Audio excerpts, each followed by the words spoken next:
Today we've got one of the brand new Sigma art lenses. It's the super wide zoom lens, the 14 to 24mm f2.8 lens. Oh, that is wide. That is really, really cool as well, because that is particularly wide for a zoom lens. You know, you might be used to seeing something like a 16 to 35, and 14mm doesn't sound that much wider than 16, but I can promise you it is, and it does make a good bit of difference. You know, it's perfect for cityscape, for landscape, for architectural stuff, all kinds of stuff, and having the ability to zoom a little bit as well there, having to be so wide, going 14 to 24 is ideal. I have been shooting with this for a best part of a week really, doing all kinds of different stuff, and I've got to say I've really enjoyed using this lens. I don't usually shoot as wide as this, so this has been an absolute treat. It's just a surprisingly versatile lens. You know, having that zoom range in there is really nice. So let's talk about things like image quality and design. So let's start with the image quality of the lens. I was particularly impressed. Optically, this is exactly what you'd expect for a Sigma art lens. It's outstanding. The images look great, they're super sharp right across the frame. You can shoot wide open and they're still nice and sharp, and of course you can stop down and get just really lovely images. The color reproduction is great. I wasn't getting any problems with color fringing, and actually, considering just how wide it is, I wasn't really getting any problems with distortion. You know, generally speaking, with super wide lenses, if anything's too close to the lens, it can start to get a little bit crazy looking and a little bit warped. I didn't really have any issues with this lens. Now, most of the time I was shooting kind of cityscapes and landscapes and stuff like that, where I wouldn't really see that anyway. I didn't feel like I would have to do anything to kind of fix it. It just looked great out of camera. I was also particularly impressed by how well this lens handled different lighting. So whether it was direct sunlight, lower light in the sky, backlighting, it just seemed to handle all of it really well. I didn't have any issues with flaring or anything like that. It was just taking whatever I threw at it. Now, I was shooting with the FE mount, so it's on the front of a Sony A7 III. It does come a Canon mount, a Nikon mount, L mount, as well as the Sigma Fit. I'll pop a link to everything down in the description so you can go check it out yourself on our website. But something I noticed, similar to checking out the Sigma 35mm, that's f1.2 as well, so that was a really interesting lens. You can check out that video. Again, I'll pop a link to that in the description. But similar to that, the autofocus worked just astonishingly fast and very reliably with this lens. I wasn't getting any hunting. Normally with wide angle lenses you don't really. They tend to lock on pretty well because they are so wide and you're not really getting that crazy depth of field.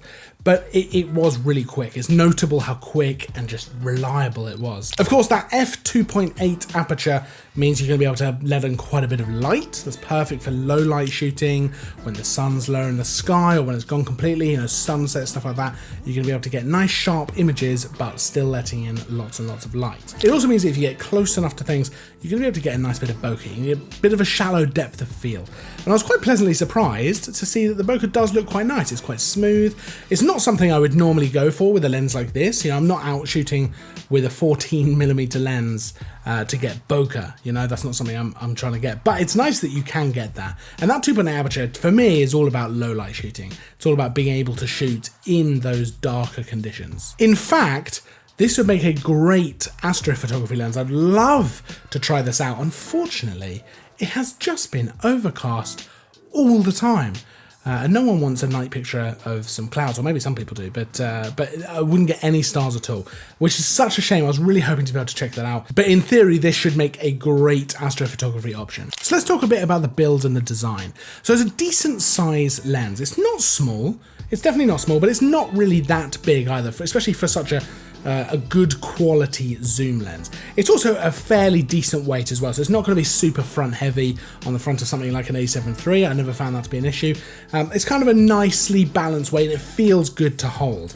The zoom ring and the focus ring both feel really nice, especially the zoom ring's got a very nice weight to it. I really, really like that. If you do use manual focus as well, I find that manual focus ring, oh, it's not too loose, not too stiff either. It's just nicely weighted. The actual design of the lens I think is really nice and sleek, much like a lot of the art lenses. They tend to have that nice look to them, well constructed. Obviously you've got the zoom and the focus rings, and otherwise you've got the autofocus manual focus switch, and then just this AFL button, which comes programmed to be a focus hold button, but you can actually pre-program it for a variety of different things. The lens itself is dust and splash proof, and it has got pretty extensive weather sealing as well, which is really impressive. Makes it perfect for those less than ideal conditions, and if you want to go out and get some incredibly atmospheric, moody, wide landscape shots, this is going to be ideal. Ultimately, this is exactly what I'd want from a Sigma art lens. You know, it's a great quality lens.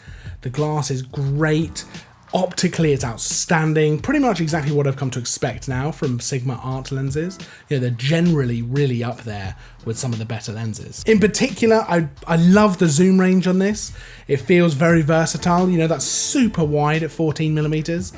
Like I said before, I was having an absolute blast shooting cityscape stuff with it. 14mm means you can aim up at a skyscraper and get the building behind and side to side and all that kind of stuff. You get some really creative shots. 14mm is really interesting to shoot at. But then of course you can go all the way up to 24mm. So you've essentially got a 16mm, 18mm, and then of course 24 in there as well. So you don't have to be crazy wide. 24mm is a very respectable wide angle focal length. And with that nice bright aperture, you're able to get all kinds of stuff. You're able to shoot really late into the day, get some really high quality images. Now you can check out the full specs, everything, down in the description. I've got a link to our website. We can check everything out, price, description, images, all kinds of stuff.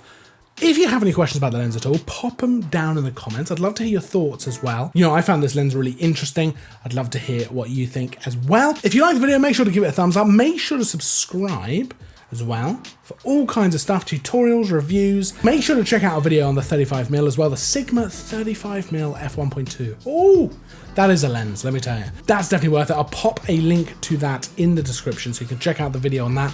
That's a very, very nice lens. I'll see you in the next video, and of course, as always, thanks for watching.